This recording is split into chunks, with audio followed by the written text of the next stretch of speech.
Good morning. Good morning. Welcome to this day. And I think that should probably be the first line of our song. Good morning. Good morning. Welcome to this day. And if you are with us, I hope you will say that you are having a good time and filled with lots of joy. And you will find some things to play with. Maybe it's a toy. We're here for gratitude. We lift our attitude, and it's love morning. Good morning. Good morning. Good morning. Good morning. Oh boy, it is Friday. Should we thank God for that? So many things we should thank God for, but for Friday? Okay, TGIF.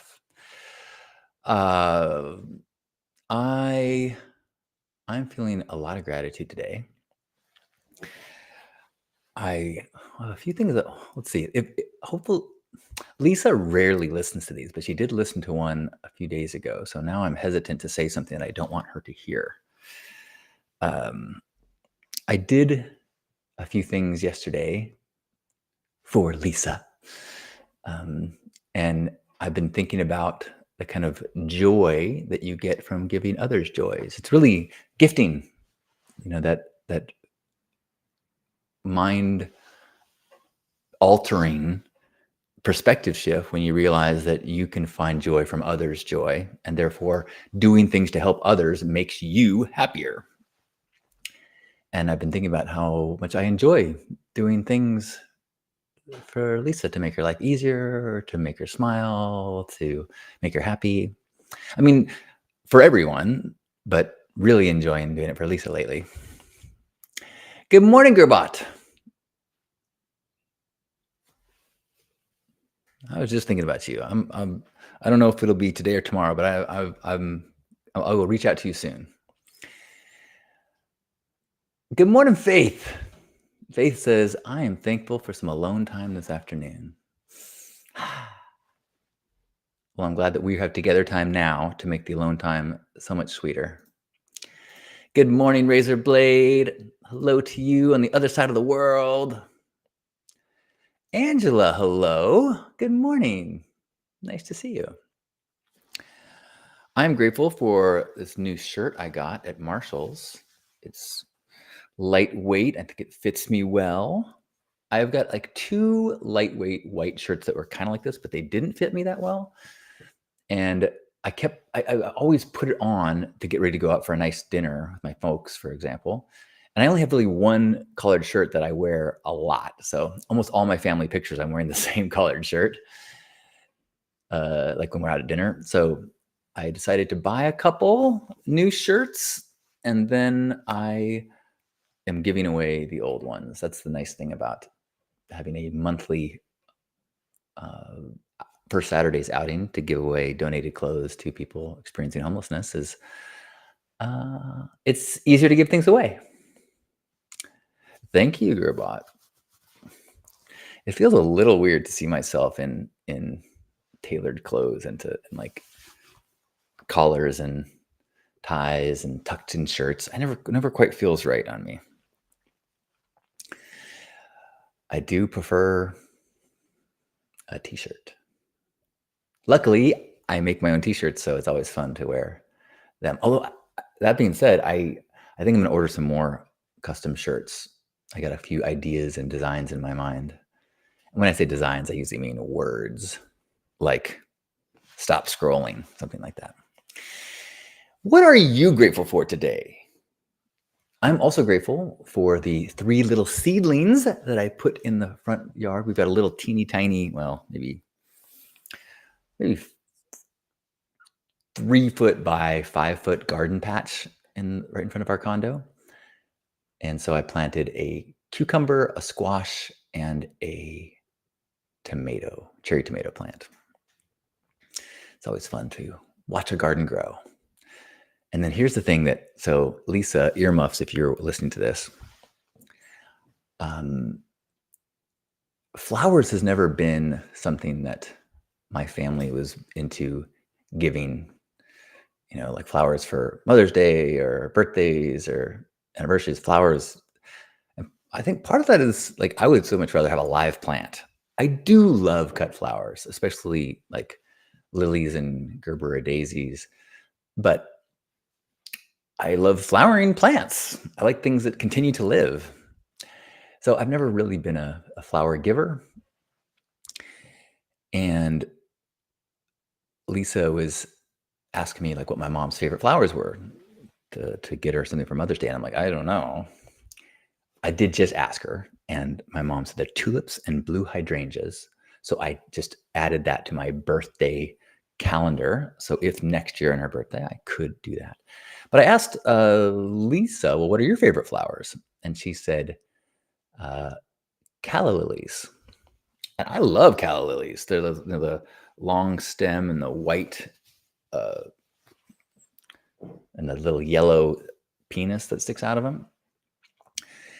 And so I took a mental note, and then she went out of town yesterday, and I went to Lowe's Hardware, and I bought the last calla lily plant that they had, and it wasn't in that great a shape, but it continues to grow.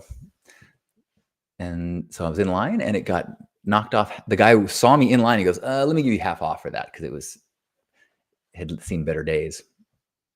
And so I planted in the back there some calla lilies that Lisa will see when she gets home from her trip.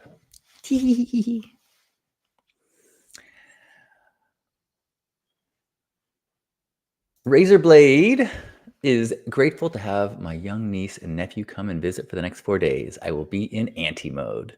How old are they? Good morning, Joyous.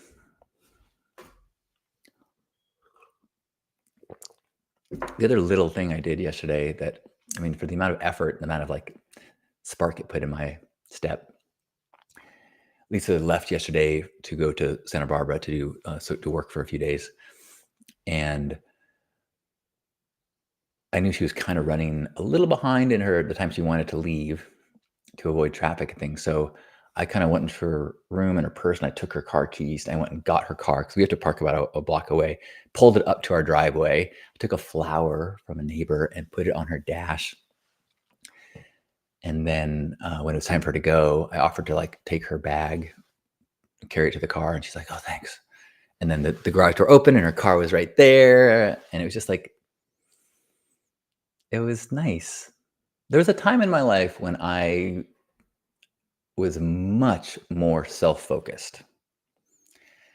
And I think Burning Man was one of the big, big influences to really make me experience and feel how good it feels to help others, to do others, to gift to others, to lighten others' burden, to elevate their mood, to, to, yeah, to find joy from others' joy. 5 and 7-year-old, says Razorblade. Oh, that's fun. That's fun. Joyous is grateful that amidst the transitions to have already started our patio garden and outdoor living area. Grateful to be blessed with nature and a bit of a green thumb. Excellent. Good morning, Juan. Gerbot says, 1 year around Christmas time, I got my mom a poinsettia in a pot, and she kept that plant alive for almost a decade. Yeah, poinsettias are those are it's their leaves that are colorful, right? It's not a flower, so they stay colorful for a long time. Is that right? I've never been a poinsettia fan. I don't know. It's not like an anti-Christmas thing inside me or something. But they're, yeah. Like I like some people now. They have services where they will drop off a live Christmas tree and then pick it up. That's pretty cool. Good morning, Kiri, and good morning, Jason. Anyone else want something that they're grateful for? I'm grateful that I had this epiphany today. Not epiphany, I guess. Idea, brainstorm, aha, of a little project that I'm specking out. A little kind of coaching one-on-one program thing that I'm going to flesh out and then present to a few people that I would like to do some work with, see if they're into it. So I'm grateful for a little inspiration this morning. Listening to some YouTube lectures and a book. I've been listening to the biography of Genghis Khan. Now, that has not so far given me any insights or brainstorms of things that I want to teach or practice, but it is interesting. Anyone else have any gratitude to share today? It is Friday.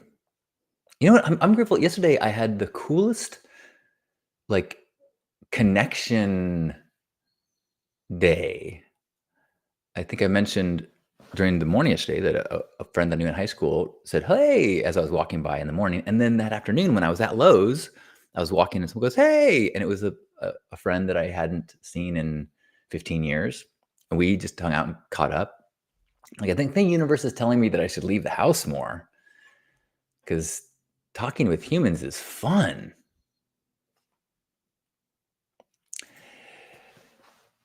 Kiri is grateful for incredible snuggles with my fluffy kitties this morning. They almost made me late for work. They were that good.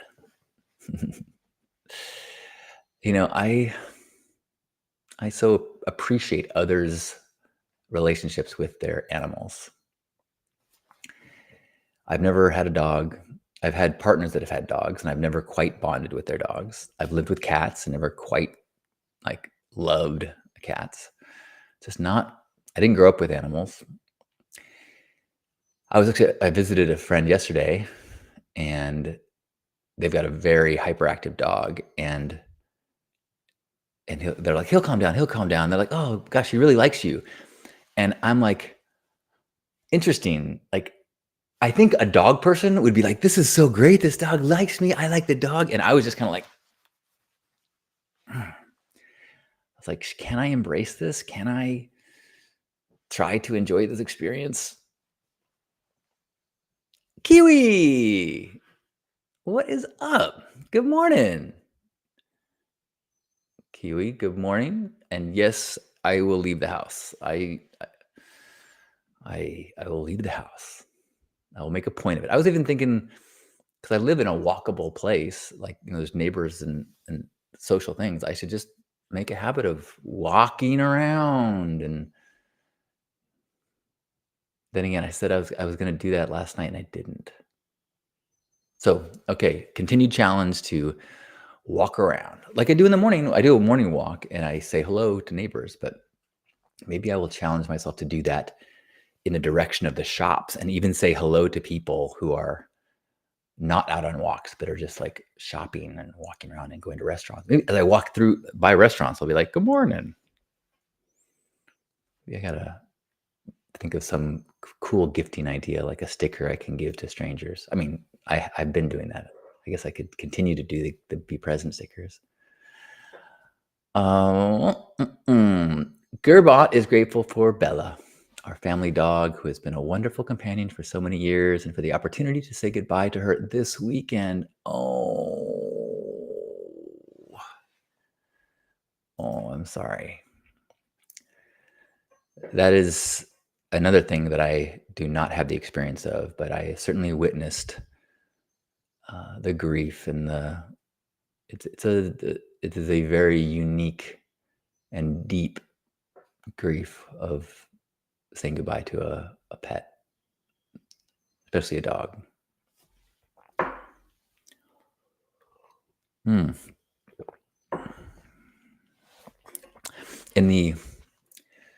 this week's Stay Sparked episode with Jennifer Quest, we talk a lot about grief and the feeling of grief, as part of the process of growth. And and how stunting it can be to fight grief or to suppress grief. I think a lot of people are doing grief work now in the world and workshops, and I think it's really interesting because grief doesn't have to be about losing your parent. Grief can be about anything, letting go of a dream.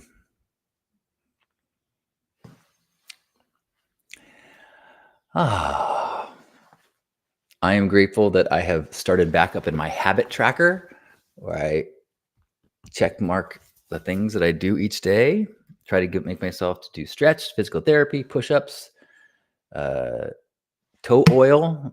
I'm putting, what is that? Tea tree oil on, I have a toenail that's kind of like got a fungus. So I've been putting oil on that every day. Although I'm not sure if someone else told me tea tree worked for them, but maybe I should do something different because I've been doing it for months. And walk, write, cold shower, gratitude circle, and love morning. Look at that. I'm going to cross off love morning right now. Love morning. I'm doing it.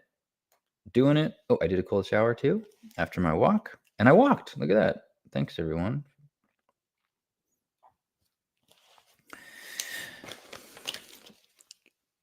Kiri is also grateful for breathwork, or a breathwork session that she had yesterday. It was very powerful. It sucked so bad because it made me feel feelings I've been repressing, but I needed it really badly. I was listening to a podcast this morning and talking about the things that a successful utopian society might need, what humans might need. And one of the things that he mentioned was ritualized suffering. That in order to avoid falling into addictions and compulsive behaviors and things, we need to do things that are unpleasant. We need to face difficult things, feel difficult things. He's even saying that like sweat lodges is an example of that, cold plunges. And he named about a bunch of other indigenous experiences that were, intentionally difficult. I think that there is really a huge benefit to shifting your mind to recognizing the worthiness of and the importance of discomfort. As a recovering hedonist, I don't like that idea at all, but I believe it. Anyone else want to share any gratitudes today? A week from today, I will be going to the retreat, the year anniversary of the retreat where I met Lisa. I'm actually going to be giving a workshop on gratitude there, which I'm excited about. I've been working on kind of how the format of that. And so I'm grateful that I get to return there and reflect on a year of being in love. It also means I will be gone offline Friday, Saturday, Sunday, Monday. But it's been fun to reflect on this last year. It feels like so much longer. Like if I think about how long has Lisa been in my life, it feels like 5 years. Like it's hard, like so much intense feeling and so much growth and so much opening and new experiences. And so it's wild to be celebrating 1 year. And it's a little bit, last year it was on my birthday. This year it's a little bit shifted. So my birthday is on a Tuesday, I think, this year on May 28th. So I will probably be here for a little morning birthday hootenanny. So how about this on May 28th? If you've got something, this isn't Zoom. What was I thinking? I was gonna say, wear something pink. Yeah, never mind. Kiri's grateful for my smile today. Thank you. Gerbot is happy for Lisa and I. Thank you. Me too. We have this nightly practice of what I appreciate about you is every night. So she was gone last night in Santa Barbara. So she left me a text, and I left her a text of what I appreciate about her. And it's such an awesome just reminder. It's what we do here, but for the person that I am seeing every day. And it's just even just for a couple seconds, it's so good to just to connect to that place of real appreciation.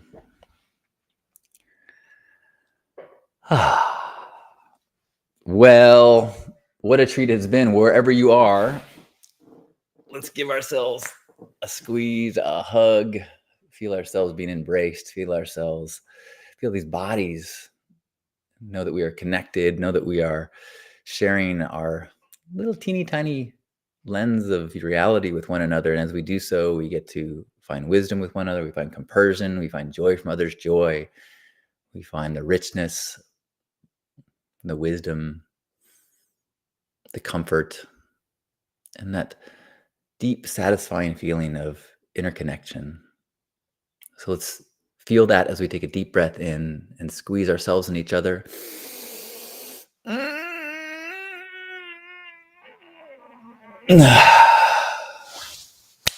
On behalf of Grandpa Caleb and you beautiful people, thank you for being here for our love morning today. I love you. Happy Friday. Gary's saying it's cool to see your watch say 9:21 while mine says 11:21. Earth is weird. That ain't the half of it.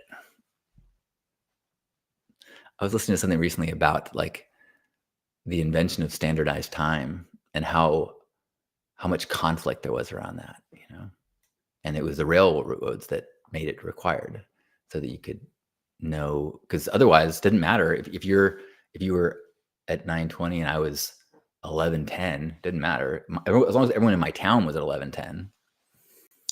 And then you started have these standardized times so that a 10 o'clock train was a 10 o'clock train. Time is a construct. Amen to that.